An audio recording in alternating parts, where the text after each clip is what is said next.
Marc Lamont Hill and Queenzflip are fighting for control of the Joe Budden podcast and are locked in a quiet but growing battle for influence on the show.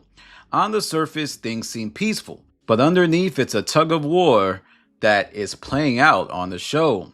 Now, Marc may be the new fan favorite, but let's not forget, when Flip first arrived, he shook the building. He wasn't universally loved, far from it, but he brought energy that Ice and Ish simply didn't have. The YouTube numbers even saw a spike during Flip's debut era, something that hasn't been the case since Marc came on board. But here's the twist. Joe has made it clear he doesn't value views as much as he values Patreon subscribers. And guess who's being positioned as the Patreon booster? Marc Lamont Hill. He's been helping. Have you checked Patreon numbers? Do we ever get to see the Patreon numbers? No. Is it safe to say that the numbers have gone up since I've been here? Put it this way. They haven't gone down. That framing quietly undermines Flip's value to the show, which is why I believe Flip might be feeling a little bit disengaged. And with that context, we start to see the skirmishes between Marc and Flip as something bigger than an on-air debate. They're checks of status. That's right, they're fighting to see who's more important to the show. Now let's look over the clashes. First, there's the improper improv Shammy incident. Marc confronts Flip about allowing Shammy to diss members of the podcast on improper improv. When I watch the podcast every now and then, because I'm a fan of him, he doesn't look like he looked on CNN. He's ashy. I seen Joe give him lotion one time. Marc was relentless, surgical. Then what you call? Then why you call me? Ask me if I was cool with it for then? Yeah, because you're Philly and I with you, but I don't give a though. I don't give a fuck. Then don't call me about it. So how the is you justifying what I did? Well, how is you justifying what you did by saying I did something 3 days afterward? I don't give a because that's just how I feel. And Flip looked out of his depth. He even ended up saying, "I expected more from you, Marc." I'm just disappointed. And I'm not disappointed in you.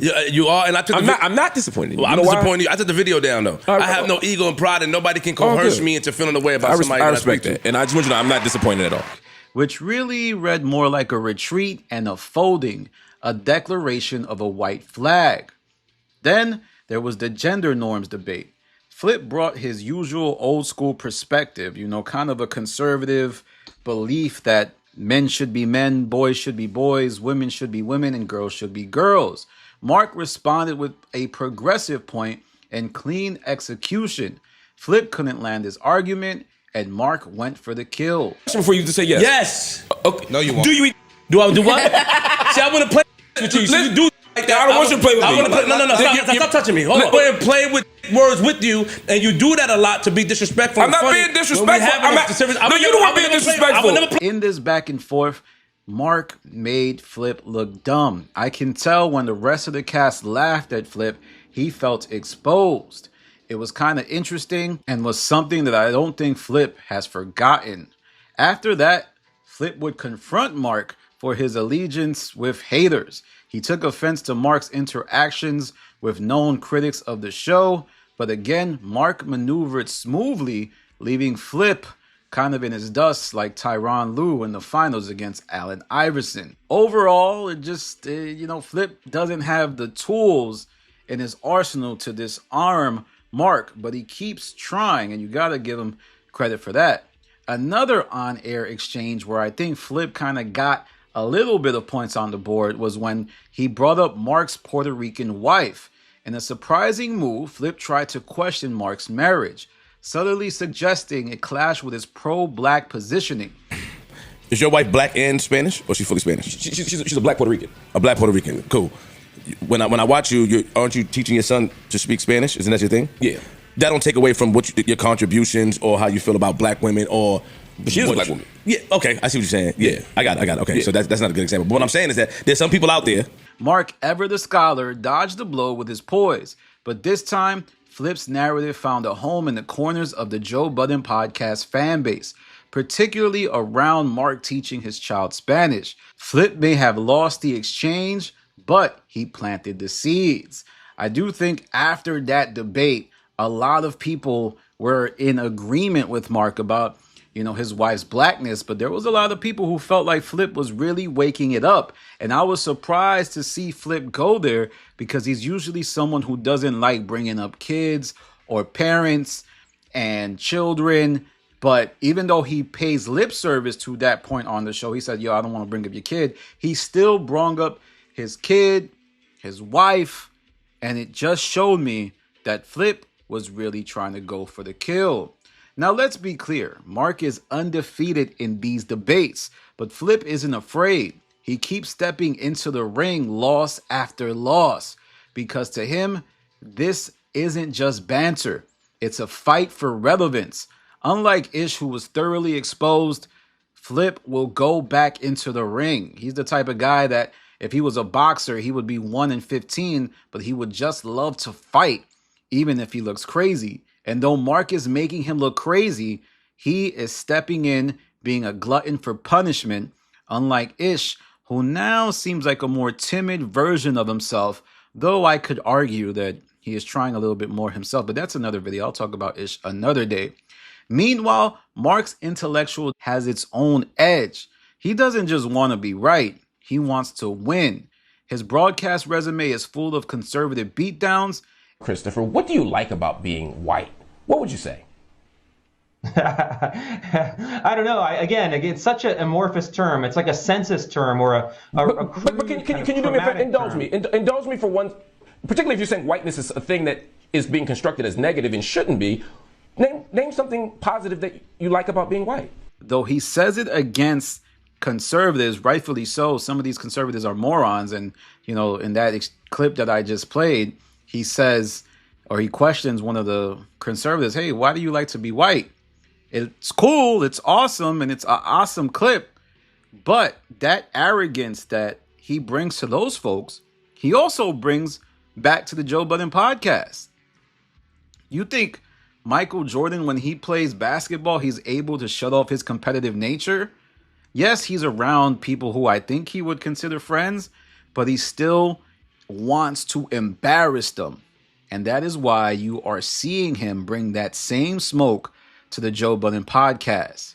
When he makes a joke that he is carrying the Joe Budden podcast, shout out to everybody up there that's getting 225 off that bench press. It's not me, but shout out to y'all. I've been able to do it because I've been getting stronger carrying all y'all. It's a real joke. He meant that. And it's clear to everyone. So it's important to remember that he has a certain narcissism, an intellectual academic narcissism that is on par with Joe Budden.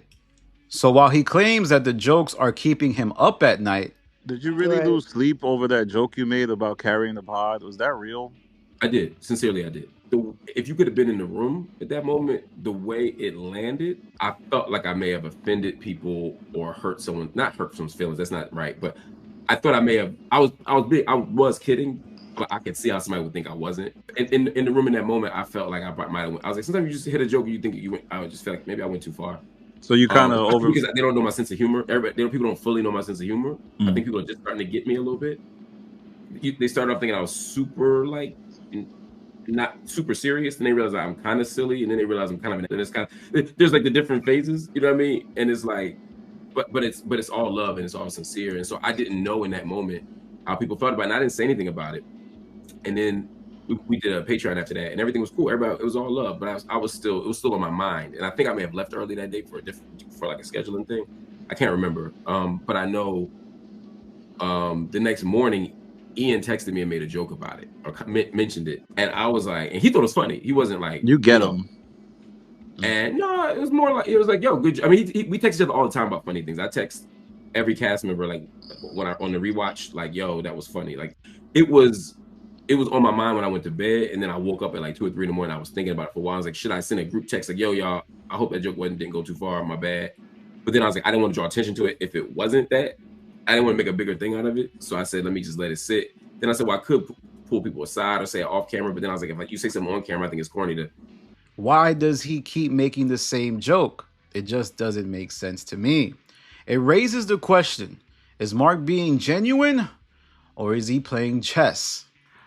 I think he's playing chess. He's a cold office tactician and he's talented at that.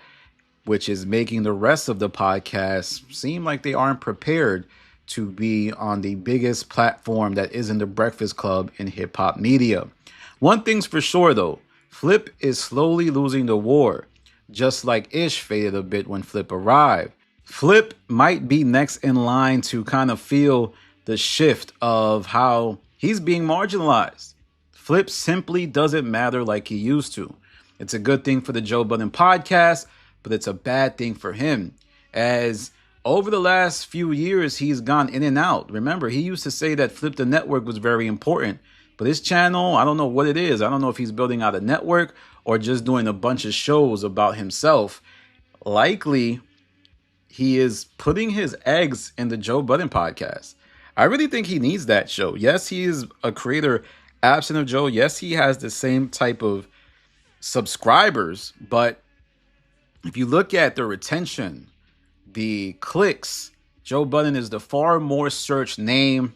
He interacts with a lot more famous people. By interact, I don't mean like he meets famous people. He is caught up in a lot of people's algorithms. Joe Budden is in the Jay-Z algorithm. He's in the Drake algorithm. Him talking about reacting to those people make him a lot bigger than what he is, which is why he's so searchable. He's a reactor who had a #1 hit. That's not Flip. Flip goes big when he talks about, beef or gangs. He also goes viral when he does clout chasing things. But his voice on the culture, it doesn't matter like Joe's. So when people throw those subscriber counts, I'm like, it's not the same thing. The retention ain't the same. The click-through rate ain't the same. And that is why Flip is under Joe, though the vanity metrics may seem even. Between Marc Lamont Hill and Flip's battle, we're seeing that the show's fabric is changing, whether for better or worse, and the battle between Flip and Marc is the symbol of that evolution. Now, let me know what you think.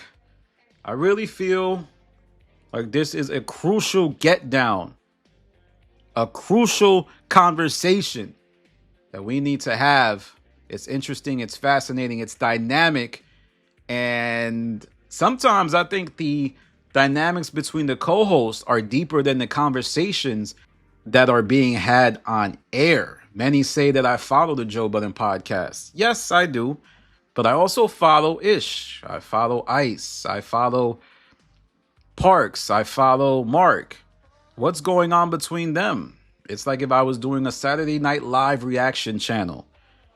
Do your science on the Saturday Night Live cast. Saturday Night Live isn't just about goofy sketches and crazy after parties. Plenty of cast members disliked each other in the show's first few decades. There was constant frictions and issues that would have been great for a YouTube channel. Maybe that could be someone else's niche. Who knows? Am I giving too much game? Leave it in the comments. All right, y'all. That's my video for now. I want to end with follow me on Instagram, The Stop TV. Follow me on Twitter, The Stop TV. Follow me on Patreon. I got some content coming. This is Danny from The Stop. Peace.